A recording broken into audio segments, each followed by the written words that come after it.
Thanks, Tom. Robert, thanks for joining us. Thank you, Tom. You grew up in a big city outside, but your family did have some Alaska ties. What was it like growing up at a kind of a pivotal time in California? Oh, boy. Well, I was born in '54, and, I just was a kid for that. But when the 60s hit, even for people who lived, at least for my mom, you visited Haight-Ashbury like a tourist because it was an amazing place. And of course, we had access to the municipal transport. And so my friends and I, we would go and explore. And so I'm very proud of being born and raised in San Francisco because it has a long tradition of being countercultural way back in the Barbary Coast days, So it was a great place to grow up as a kid. And the school, I didn't do so well in school, and there were riots then, but it was a very exciting period, yeah. You were primarily raised by your mother, and it seems like there were also several mentor relationships in your early life and in your schooling. Who were your major influences in that period in childhood and college, and what did they teach you? Well, I have to, it was a complicated family. My mom and dad divorced when I was 2, and he ended up, he went to Vietnam for a while, but as a caterer, I think. But he met his next wife there, and she was Australian, so he lived in Australia.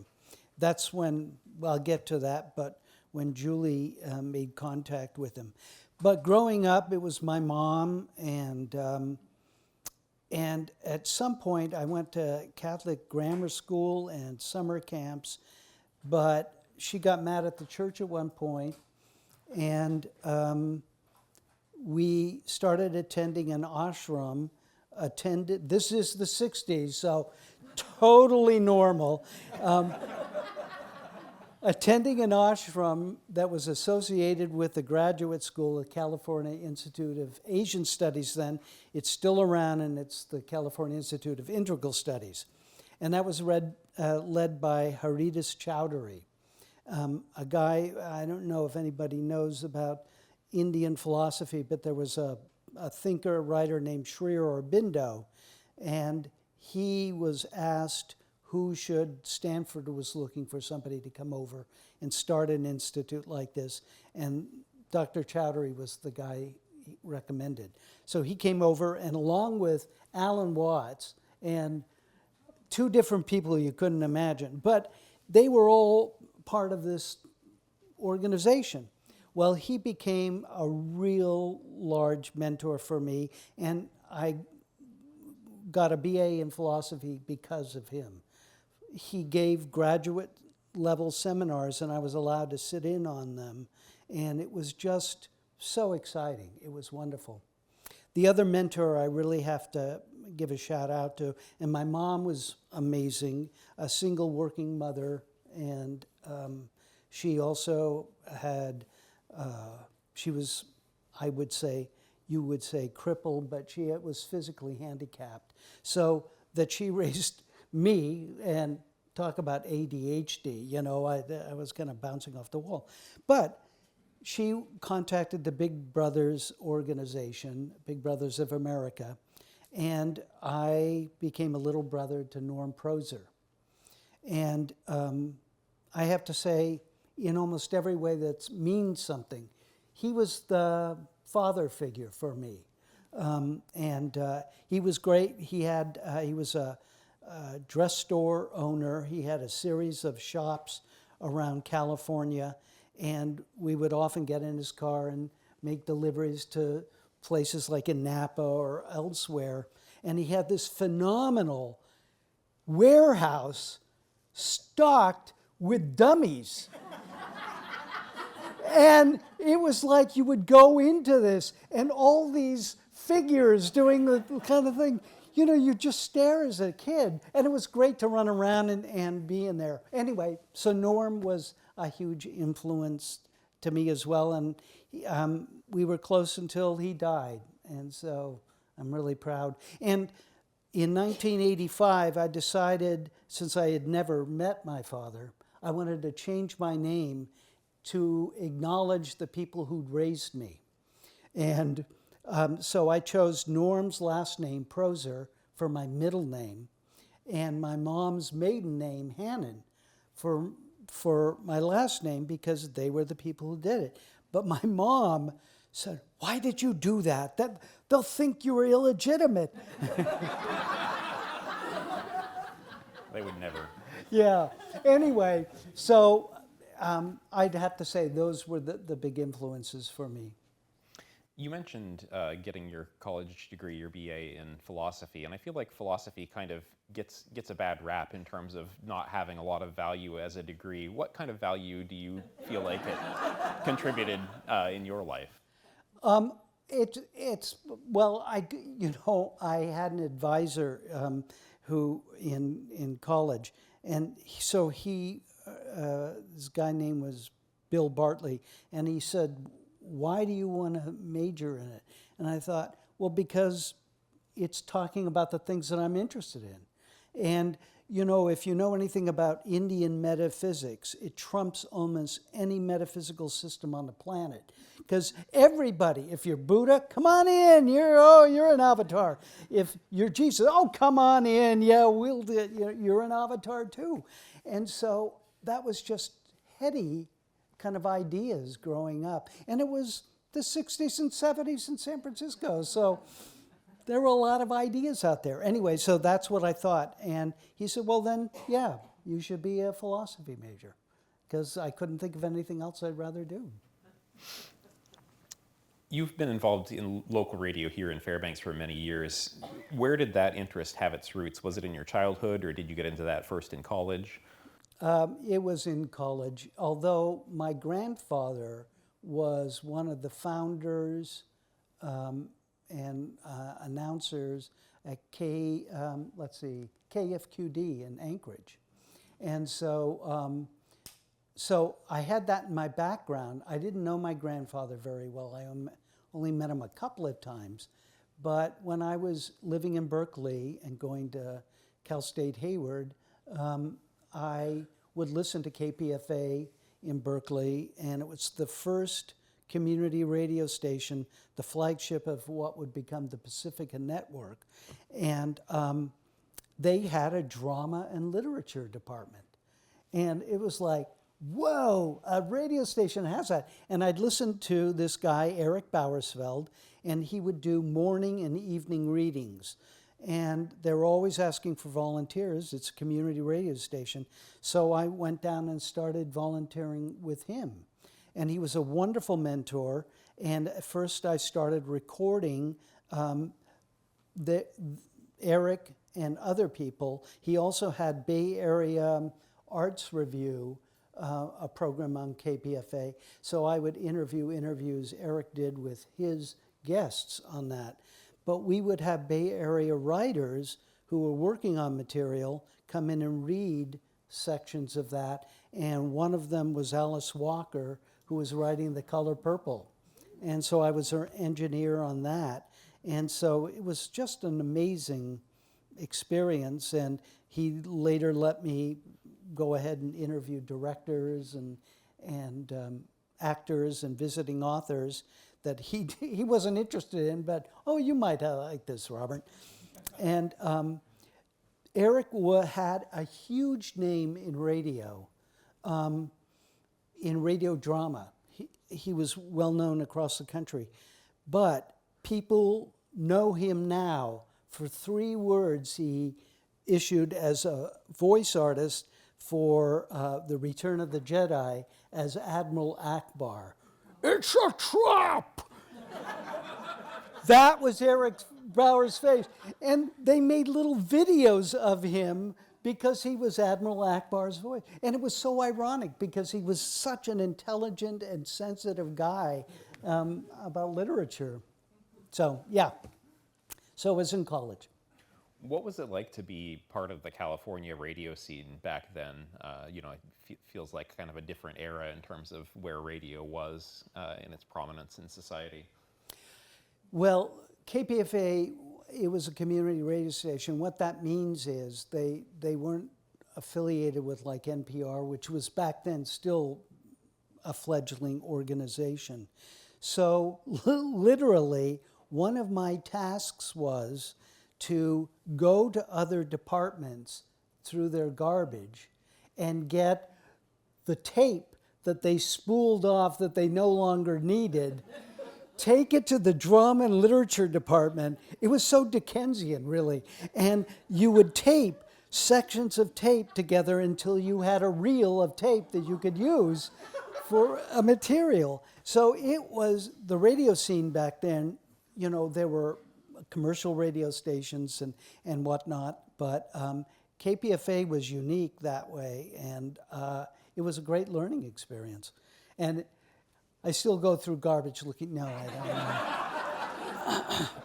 don't. You sort of get that, you know. Dumpster diving. It's the right place for it. Yeah, that's right. How did you decide to come to Fairbanks initially, and what did you do when you got here? So at KPFA, I was working part-time in the drama and literature department, and we would get these like little teletypes across the country of radio jobs. And I saw one in Fairbanks, and this is back in 82 or 83, and I looked at the salary. It was for a production assistant. It was like boing, and anyway, so I had cousins who were teaching and working at the museum here. So it seemed like, well, I'll go up there for a year and make a little money and then go back to the Bay Area. And I never went back.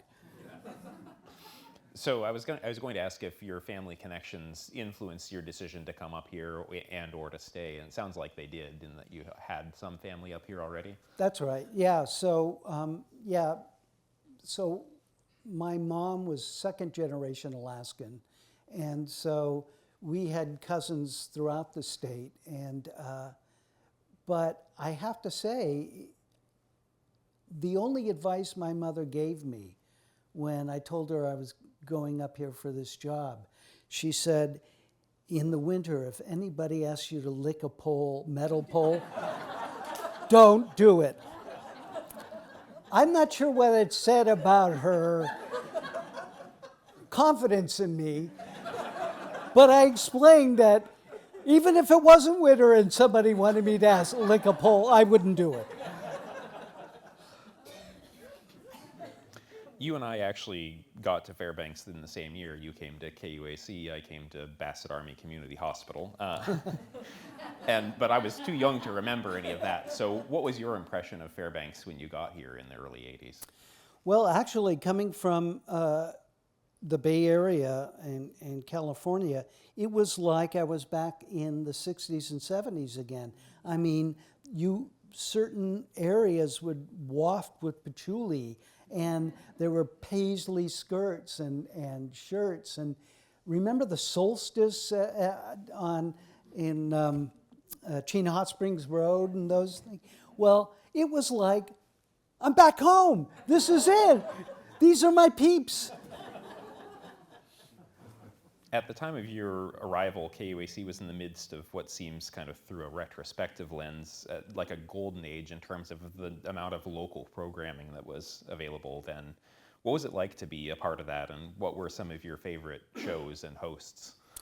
Well, again, talk about mentors. There was an amazing woman who was the head of production, and the reason I think I got the job here, she also had her start at KPFA. Her name was Carla Tonella, and she was so amazingly dynamic and creative, and she was the one who started the Northern Storyteller, and Patty Kostelik would have a gardening show. She mentored Susan McGinnis and gave her first Sunday at noon slot as an interviewer, and she went on to become a television. Right. So Carla was a wonderful person, and we had the money back then to be able, we had somebody who, a music director, whose job was just to go through the record library and do what the morning playlist would be for classical music. And we had Ron Clark back then. Many of you may remember his voice, and he was amazingly talented, and Dave Breen and people who would do these jazz sets at night.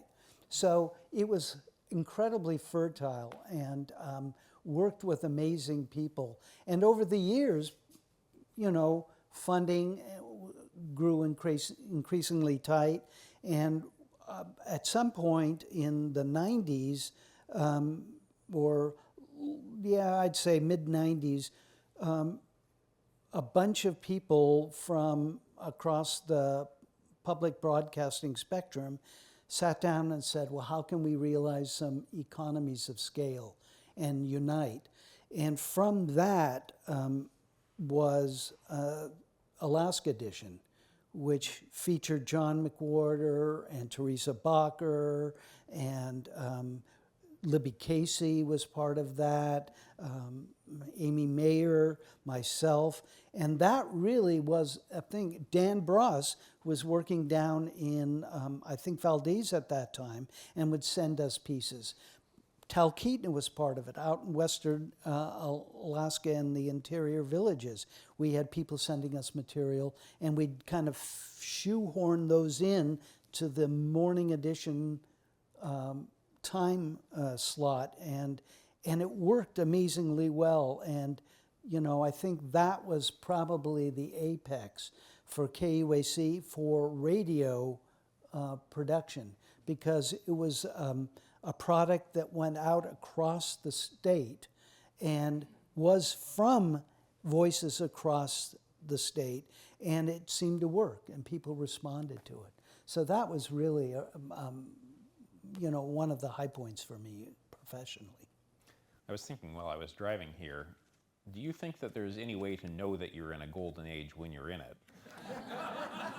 Well, yes and no. I mean, I would say, as we have seen, and I'm going to be shameless in plugging for public broadcasting right now, and all small radio outlets, they serve an incredibly important goal of making sure nothing is ever completely objective, but the high standards they set for journalistic integrity and balance is, I think they're right up there at the top. But it's a threat for a lot of people who want to control media and its message. And so you can see over the years, as political climate changed, funding for broadcasting changed as well. And it became increasingly difficult to be able to serve people at that high point. But I would just kudos to KUAC. They've been adept at pivoting when they could, but staying pretty true to that core message of getting a responsible news service out to people in the interior. And I hope you and I get to talk, Tom, about the state of journalism today and why the Fourth Estate is needed more than ever, and it's the threat that's on it. That's on the next page. You know, spoiler alert. My follow-on question while I was driving here was thinking, if you can identify a golden age while you're in it, do you think there's anything that we are in the golden age of right now? Yeah, podcasting. I mean, interestingly, one of the things that you can't do, I mean, so the economies of news is pretty interesting. The shorter the piece, the more production time and effort goes into it. So consequently, the expense of producing a product at 4 minutes is much higher than producing an hour-long Q&A show. Now, Terry Gross, who's probably the gold standard for interviewers for me, has a team of people that help edit and do those things like get it into shape and talk to her and kind of brief her and whatever. But you can't do that. But long format interviews are something I feel is incredibly endangered.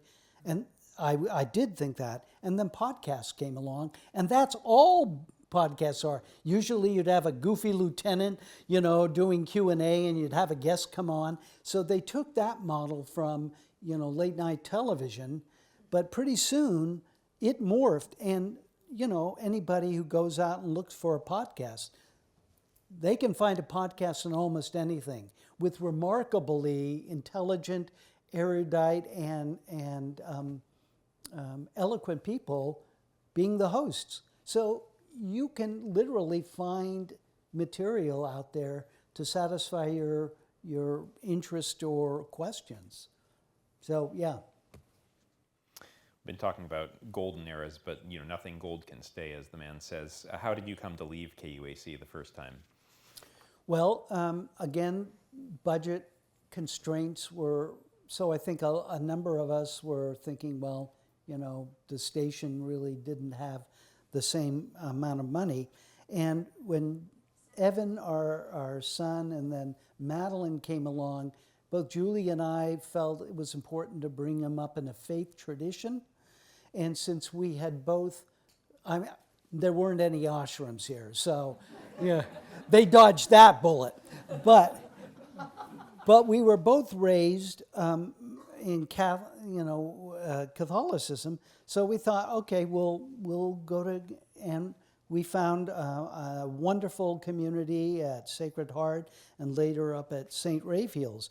So I got on the parish council, and it was at that time they were looking for a special assistant for Bishop Donald Kettler, who was new to the diocese. And I had met him, and I thought he was a wonderful guy. So I thought, special assistant is something something about, but it's a broad mandate, It's like no one's quite clear what it entails. But I met with him, and I talked, and we both kind of hit it off, so I applied for working for him. And so that's how I got to work for the diocese. You strike me as somebody who isn't loud in proclaiming their faith, but for whom faith nonetheless occupies an important place in your life. Where does that have its roots for you, and what was that like to also be the source of your employment?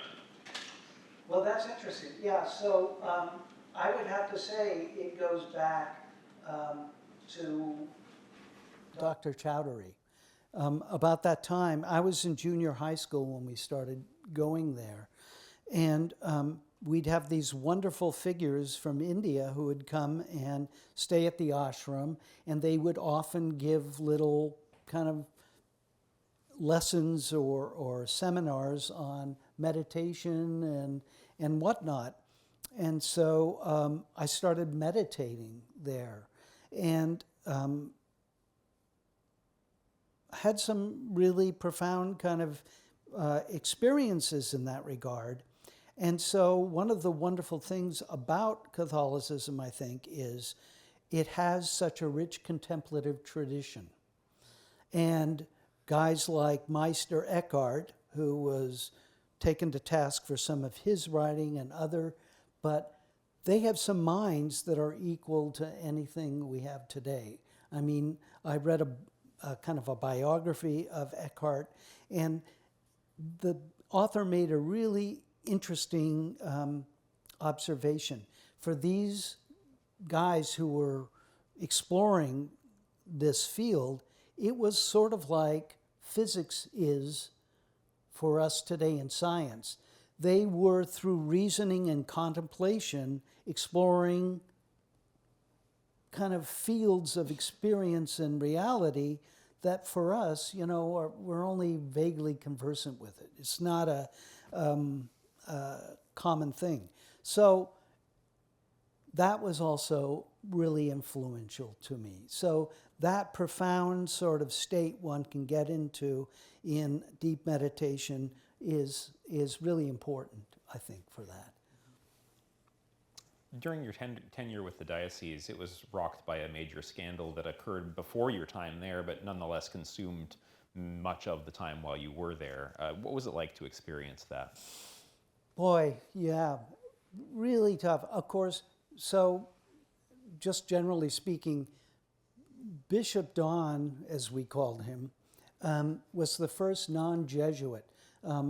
Going back in time, the whole state of Alaska was put under sort of the wing of the Jesuits, and they became responsible. And of course, other denominations, other Protestant faiths had missionaries there too as well. Well, I think for the Jesuits, whose numbers were dwindling anyway, when Bishop Don, who was not a Jesuit, was tapped, it sort of gave them the signal that they could slowly, pull out and let diocesan priests come in. Unfortunately, that structure isn't, it's a complicated structure, and we have many small parishes throughout the state that, no, we don't have staff to cover. So anyway, when the Jesuits were the people responsible out there, and so when these events took place, even though there was nobody at the diocese at the time that was there charged with any of these things, they had to deal with that. And it was terrible. I mean, there's no getting around it. It was an awful, awful thing. And so you try to do the best. And what's interesting about the church is they give a bishop wide latitude, but also he is sort of in charge of all the church property. So he can't just say, okay, everybody, I'm giving everything away, shoes of the fisherman kind of a gesture. He can't do that. So it kind of puts them in a bind. So trying to find a way to address the hundreds of people who were damaged and harmed by the church. The task is, this was a missionary diocese that didn't have a lot of money. Los Angeles and other dioceses have huge coffers.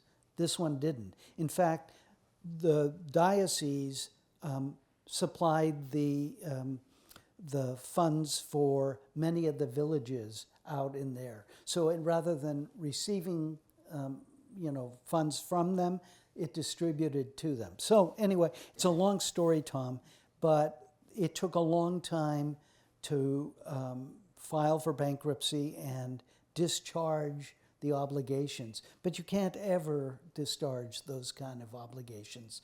And it still carries a long shadow, I think, that needs to be recognized and honored.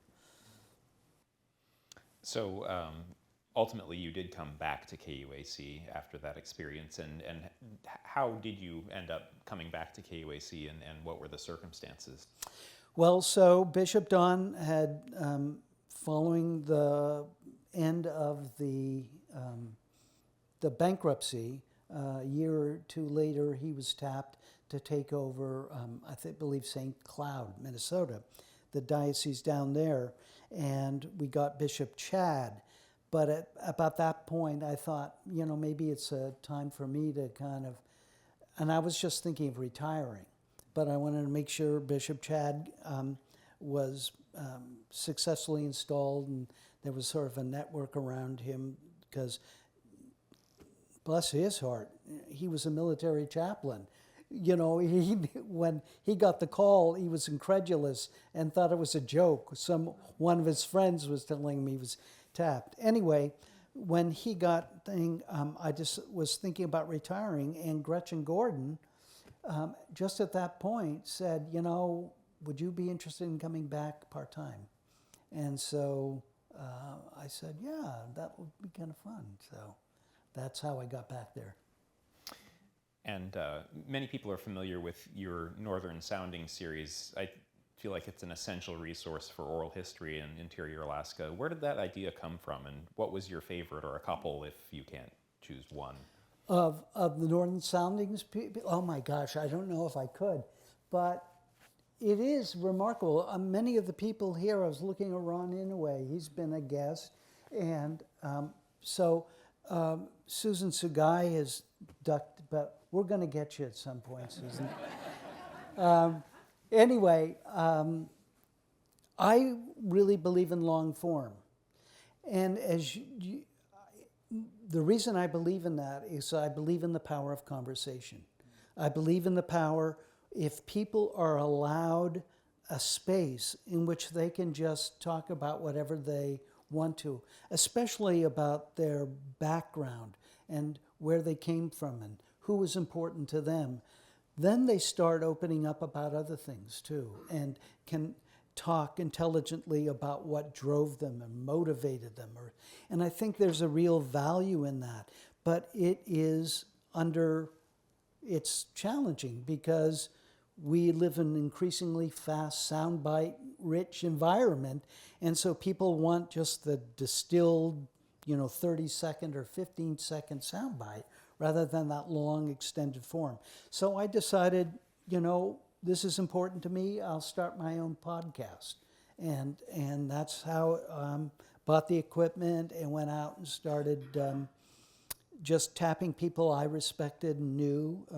Len Kammerling was a early, and I'd have to say Len is one of my favorite interviews, but I can't really. Frank Sos was probably more than anybody else a guiding light for me. Again, intellectually, there have been 3 people that I've thought were the great teachers and great at what they profess to do. Dr. Chowdhury, my mentor, Bill Bartley, who was a philosopher at Hayward, and Frank Sos here. Frank had an amazing ability to share information without making it sound like, stuffy or any kind of, but his mind, he had a first-class mind, and he was always turning things over, and so approachable. So I would have to say, I think I've interviewed Frank more than anybody else, and that's, I'd have to say, one of the wonderful things, relationships you build with a guest over time. You're involved here now in library and literacy efforts, and in particular with Guys Read, Gals Read, the nonprofit that helps kind of promote reading among young people. And it seems to me like there's a little bit of an echo there in terms of your involvement with that and kind of recalling a little bit your experience with Big Brothers. Do you kind of see that through line? And I guess what makes it important to you that work continue? Well, being an only child of a single working mom, you had a lot of free time. And when I wasn't out playing with my friends, though, my mom had this huge collection of classical music and Broadway musicals. So I would get those out and listen to those. And what I found in classical music was, like many kids my age, J.R.R. Tolkien was a huge presence. And classical music provided the soundtrack that you didn't have before Peter Jackson's films and Howard Shore. So I developed this huge, rich interior life that way.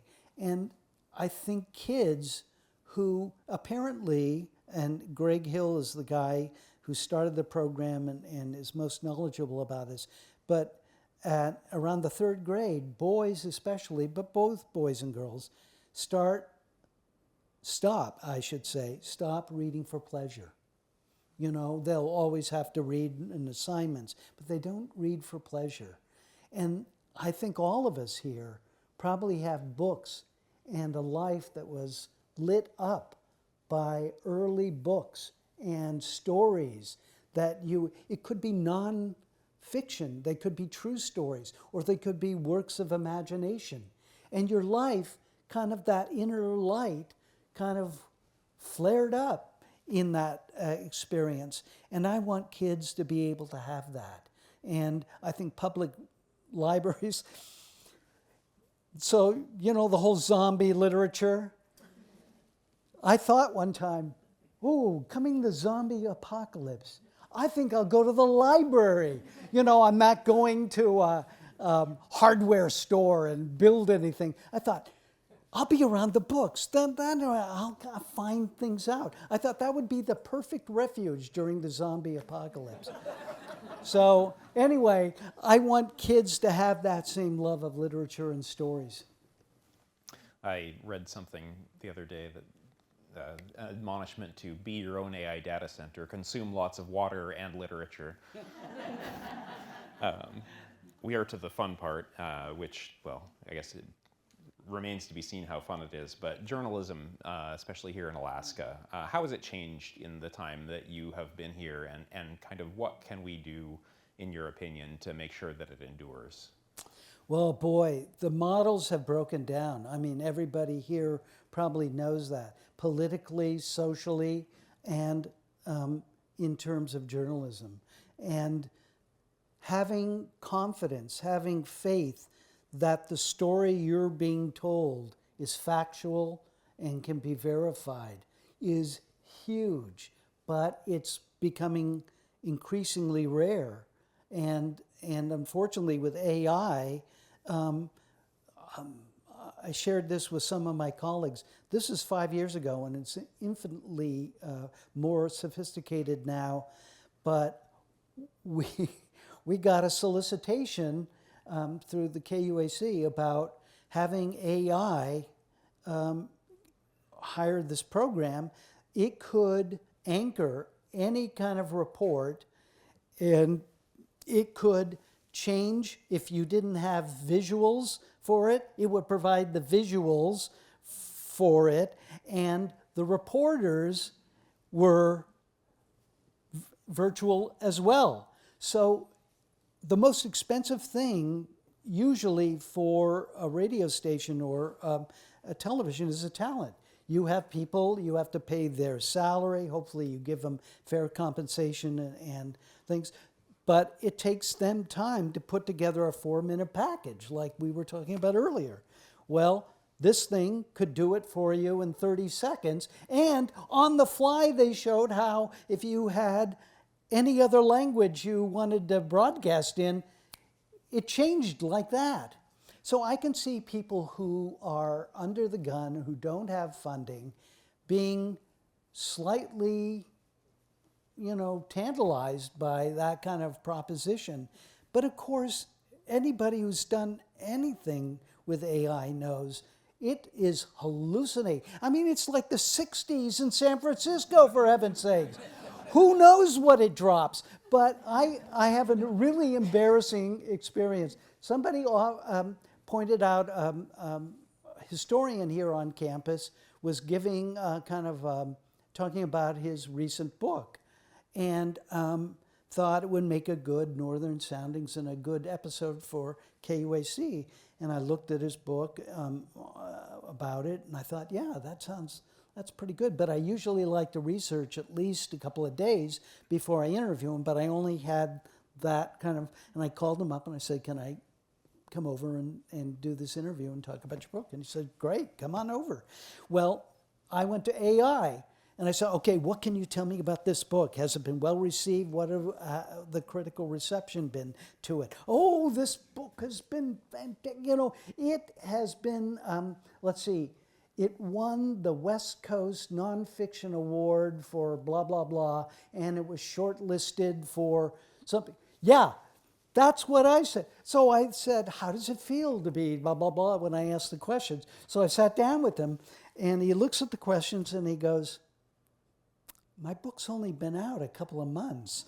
I haven't won those awards, and I'd love to be shortlisted for the Pulitzer, but that didn't happen. And so that just indicates, if you are lazy and don't do your homework, that's the kind of bind you'll get into. And so the challenge is to journalism, think about the Newsminer, for example.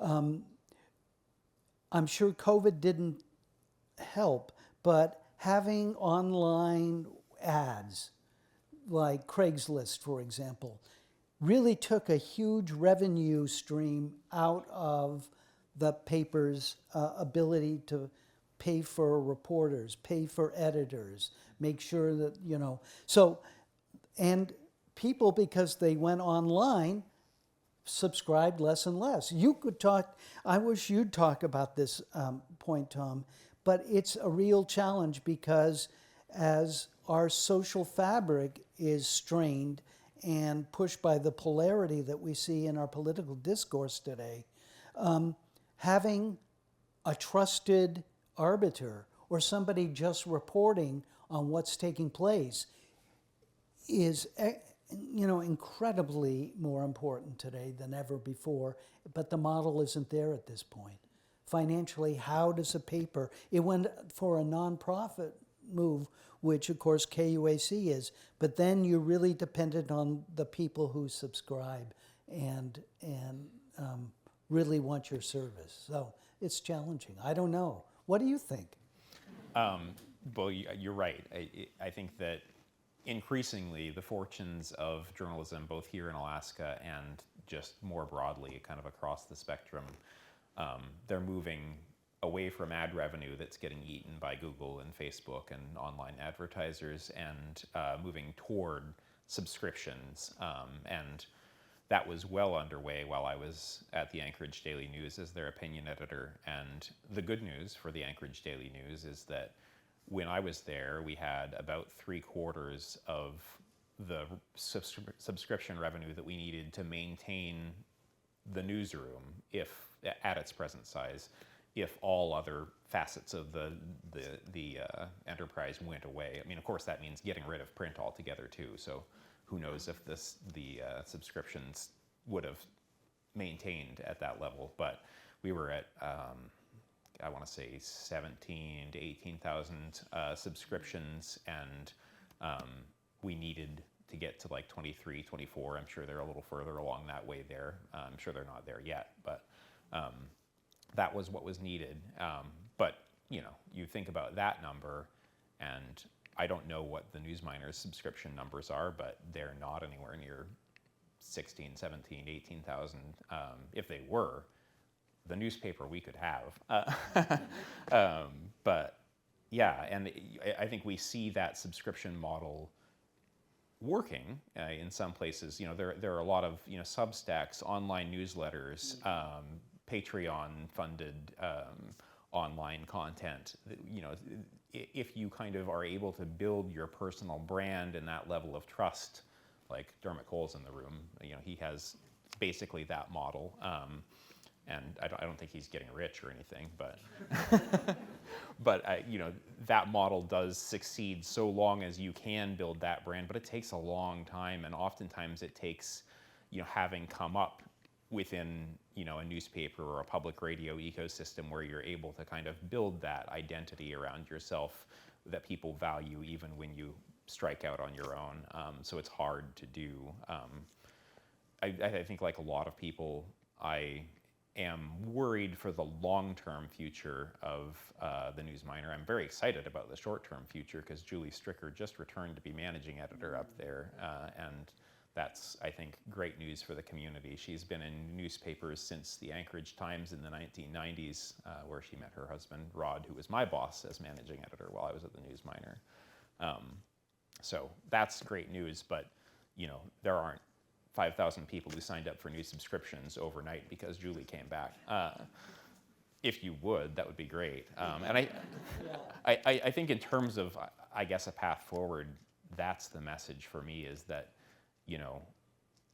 even when the news product is not what it used to be, and we remember the time when, the Newsminer had a 16-page Sunday news magazine, and in addition to being 4 times as thick as it is on a daily basis, we remember those times, but there just isn't the capacity to produce that anymore. And if we want to get back to anything approaching that, it takes subscribing at this point so it doesn't go away altogether, and eventually building that back, because right now we're kind of on the other side of that, where the newspaper gets thinner, people decide it's not worth it, cut their subscriptions, people get cut from the newsroom, there's less content, the paper gets thinner, et cetera. So it all kind of starts with being willing to pay for a product that, while it's diminished, still has great value, and the loss of it would be incalculable for this community. It's wild to me. I mean, even they do great work with the reporters that they have, and there's still, just working in government, there's stuff every day where I'm like, man, it'd be great if a reporter would cover this.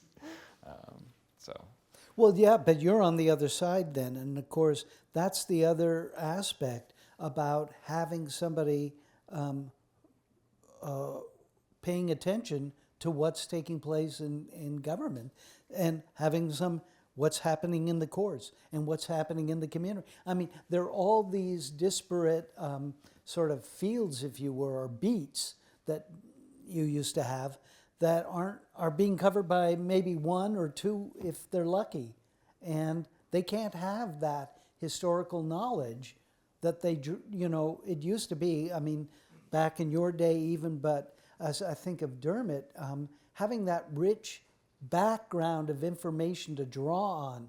So what I admire about his pieces are usually you get some sort of historical context to what's going on. It's not just a reaction piece. And of course, that's what, it's great for beginning journalists, because having that, generate heat, but it doesn't inform people so that they have an understanding why that took place or what is likely to lead from that event.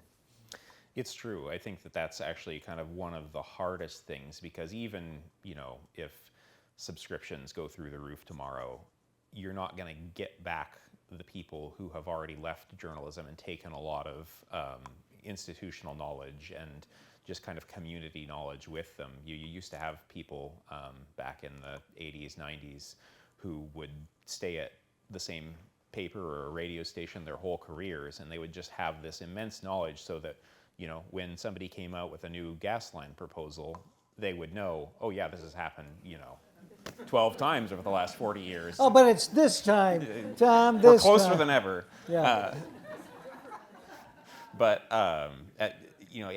And that kind of is what you lose, is that, when people aren't able financially to kind of stay at news outlets for as long, you don't have somebody who's in the newsroom, and when, the cub reporter picks up a story, somebody yells across, oh, that happened, 20 years ago too. You need to talk to this guy because he was the person who made it happen.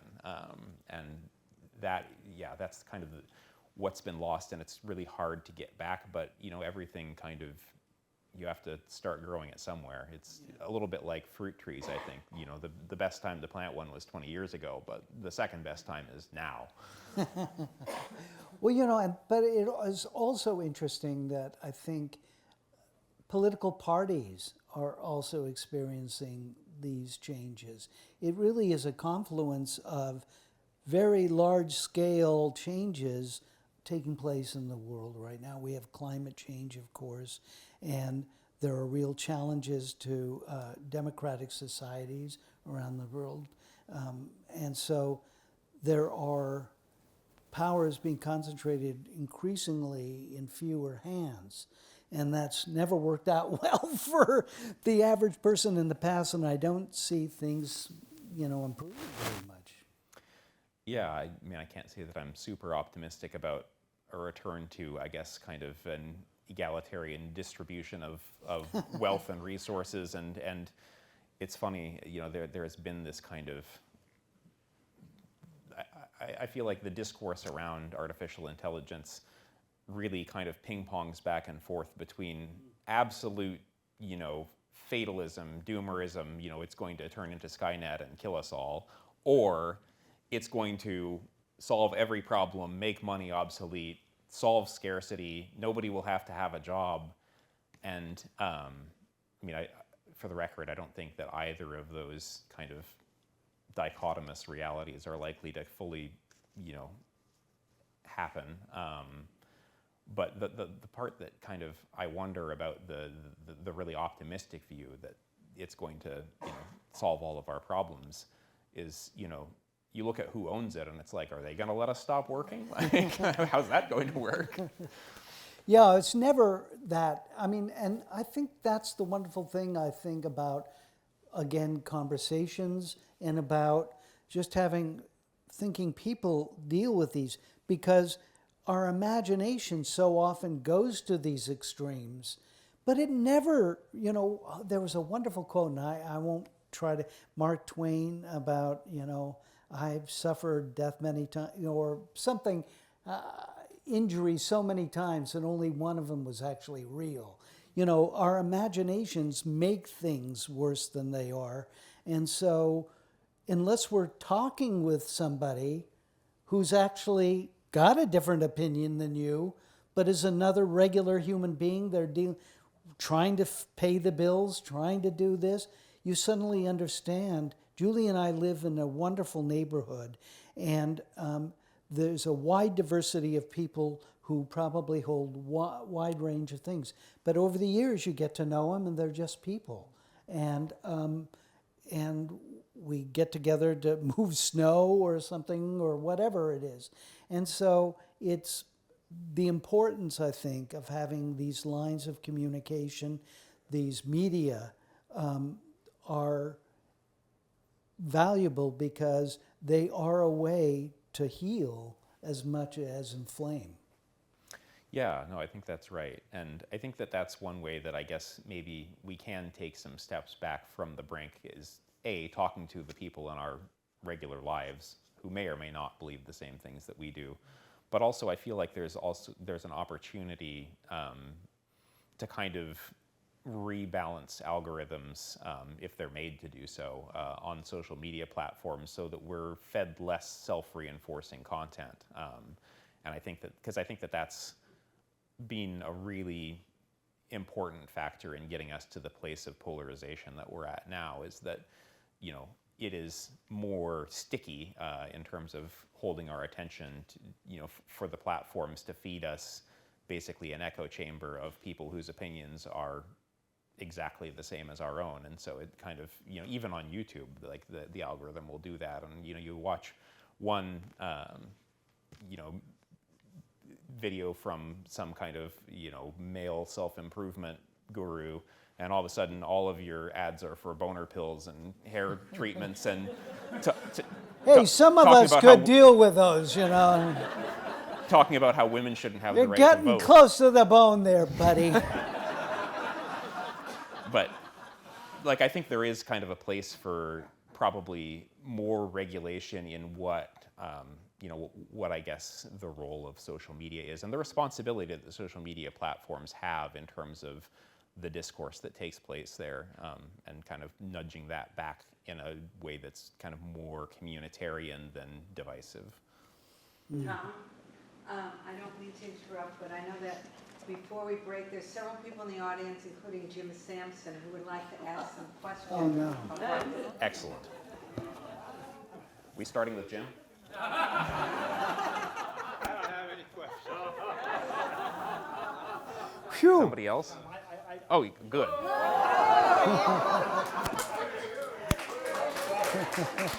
Thank you, Jared. Now you're informed.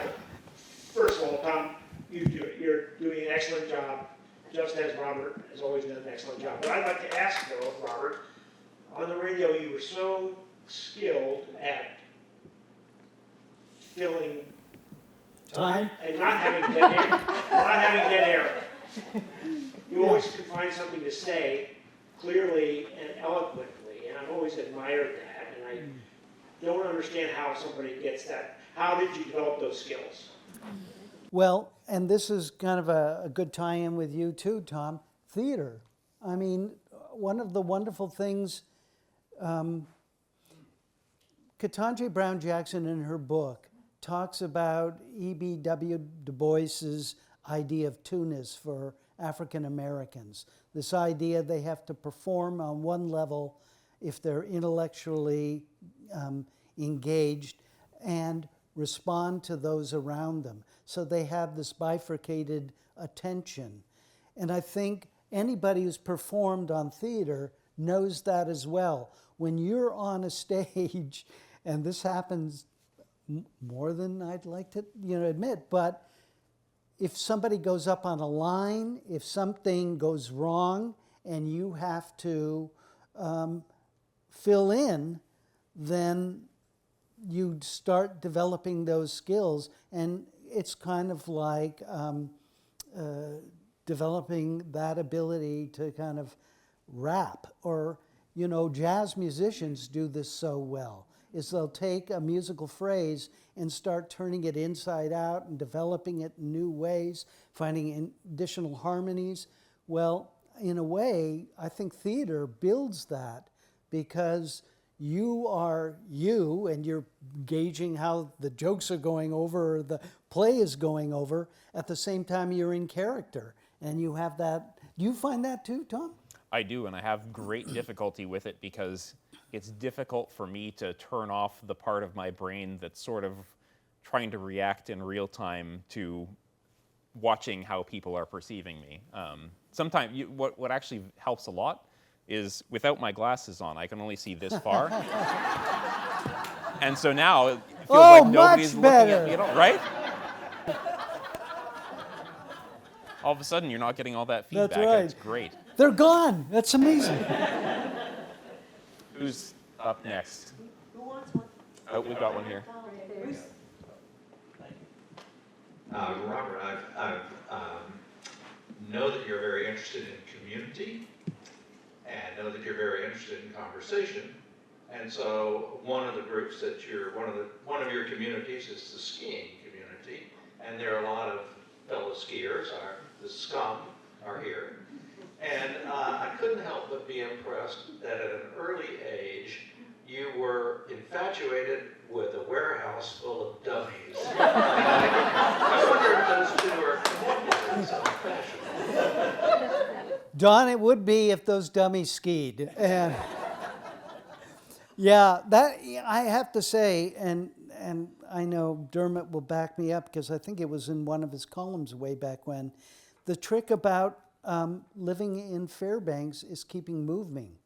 And if it's just going out and walking when it's 20 below, but finding some way of just engaging, and despite its name, SCUM is a group that really has some amazing people associated with it, and it's such a rich group to hang out with. So yeah, I think we'll find out. We'll put them on tutus or something. And see. As a journalist, I'm going to have to insist that you spell out all acronyms on first reference. So SCUM, Oh, for the SCUM. uninitiated. Susan's class or collection of unteachable men. Susan Sugai, who's an amazing, and I've tried to get her on my show a number of times, started the group to teach people how to skate ski. Wasn't that it? Yeah. Well, it's because I needed to teach my physical therapist how to skate, what I needed to rehab to be able to skate ski. Yeah. So that's how it started. And Frank Sos is a primordial scum. Are you a primordial scum too? Yeah. It's great. They were just single-celled creatures. And look at how they've advanced so well. It makes some other proud, I'll bet. What's the motto? I think it's a good motto. The motto is scum rises to the top. Anyone else? There's one. Rich. I always have to say something of gratitude. And, this is a culminating for this season, but you're the kind of culmination for like 40 years of KUAC, and, just that you had the role that, and get ready there, Tom, you're on now. And I just wanted to say, there's an immensity about what you've done that all of us in this room probably recognize. And it was a golden age, and you've given it to us, so thanks. Yeah, thanks. Thank you.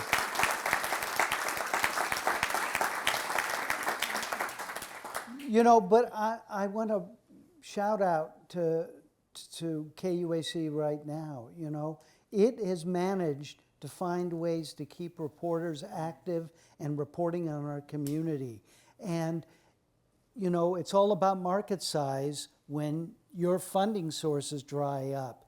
And it has always been one of the great prides of being attached to this university, because another thing about our community is that we have a symphony orchestra, and we have a jewel of a museum, and we have these communities, people like Larry Kaplan or Len Kammerling, or who have contributed and share their knowledge with us. Being part of a university is huge, and it's, after the Catholic Church, the second longest organization in Western civilization.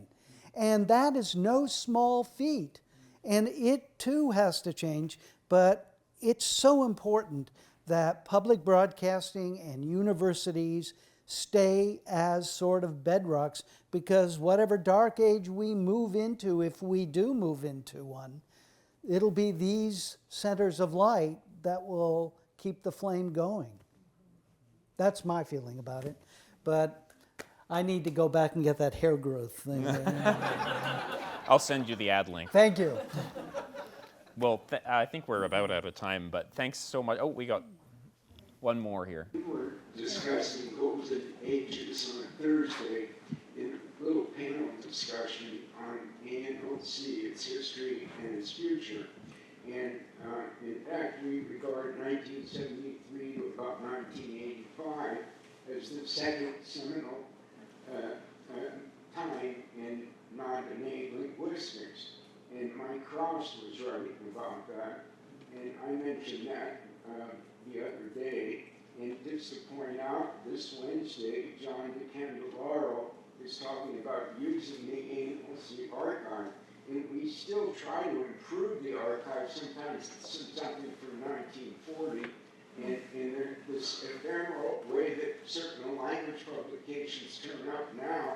You're lucky to even get copies of them if they're self-published. And I do think there's ways we can, and the archive is very, very central to the whole operation. And I won't discuss an event that happened today, and I won't discuss that. Yeah, golden age. I mean, I think we could say we're in an age that could be golden, but it's hard to recognize it right now. Yeah. Thanks, everybody, for coming out. Yeah, And, thank you. Yeah, thanks to Robert. Thanks, Tom.